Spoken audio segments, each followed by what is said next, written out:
इस क्लास में हम वास्तविक संख्या रेखा पर रूट 2 का स्थान निर्धारण करना सीखेंगे। यह वास्तविक संख्या रेखा।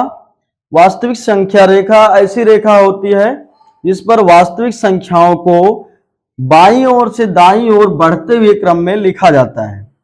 मध्य में शून्य होता है। शून्य के दाहिनी तरफ धनात्मक वास्तविक संख्याएं होती हैं और बाईं तरफ ऋणात्मक वास्तविक संख्याएं होती हैं।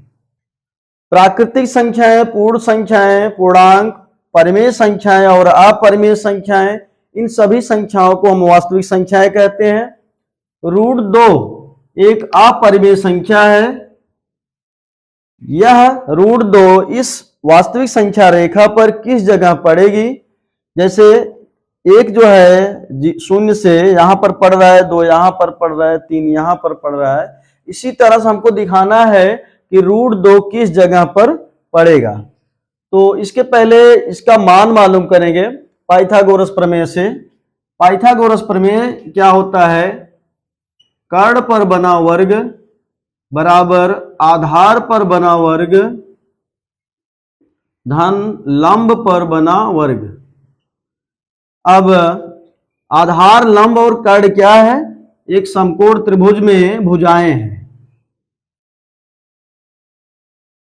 समकोण त्रिभुज ऐसा त्रिभुज होता है जिसका कोई एक कोण समकोण होता है और नीचे की भुजा आधार होता है और लंबवत भुजा जो है वो लंब होती है, लंब, और तिरछी भुजा कर्ण होती है। इस समकोण त्रिभुज का नाम रख देते हैं OAB। अगर इस समकोण त्रिभुज के आधार को 1 मान लें, लंब को 1 मान लें, तो पाइथागोरस प्रमेय से आधार की जगह 1 रखेंगे, 1 का वर्ग, लंब की जगह 1 रखेंगे, 1 का वर्ग, ये बराबर 1 का वर्ग 1, 1 का वर्ग 1, 1 1 2। कर्ण का वर्ग बराबर 2, इसलिए दोनों पक्षों का वर्गमूल लेंगे तो कर्ण बराबर हो जाएगा √2। तो कर्ण का मान आया √2। अब इस त्रिभुज को हम इस वास्तविक संख्या रेखा पर प्रतिस्थापित करेंगे।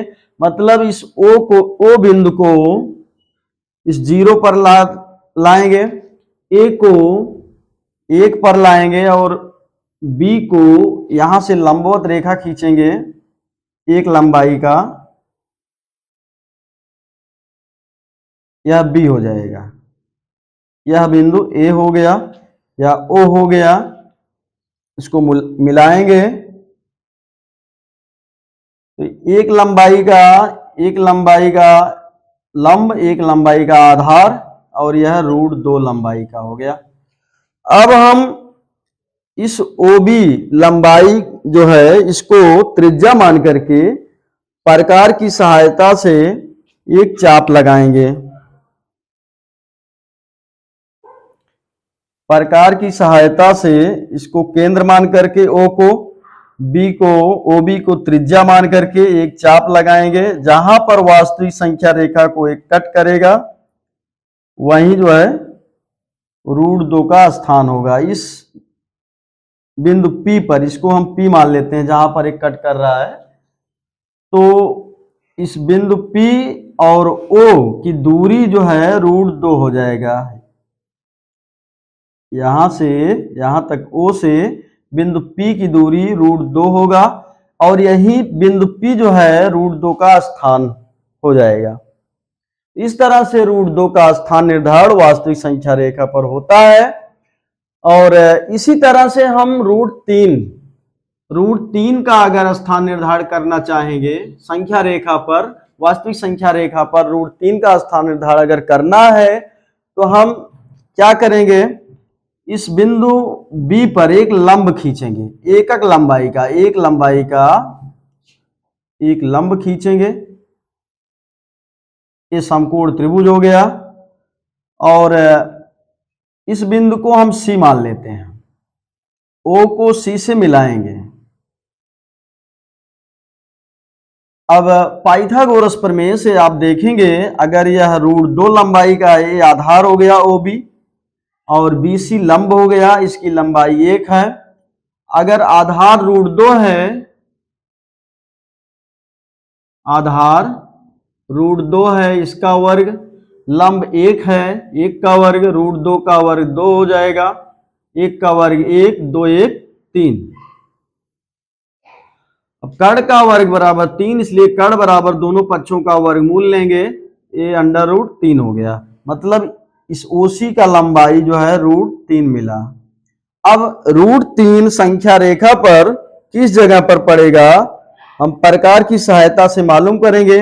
O को केंद्र मान करके और OC को त्रिज्या मान करके एक चाप खींचेंगे। यह संख्या रेखा पर जिस जगह पर कट करेगा वहीं जो है √3 का स्थान हो जाएगा।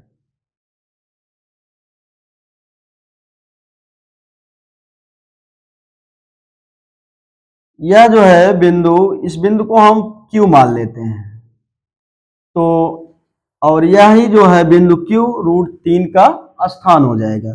इस तरह से बिंदु O से Q की दूरी √3 माना जाएगा और बिंदु Q जो है √3 का स्थान माना जाएगा, स्थान निर्धारण। इस तरह से हम वास्तविक संख्या रेखा पर √2 और √3 का स्थान निर्धारण कर सकते हैं। ओके।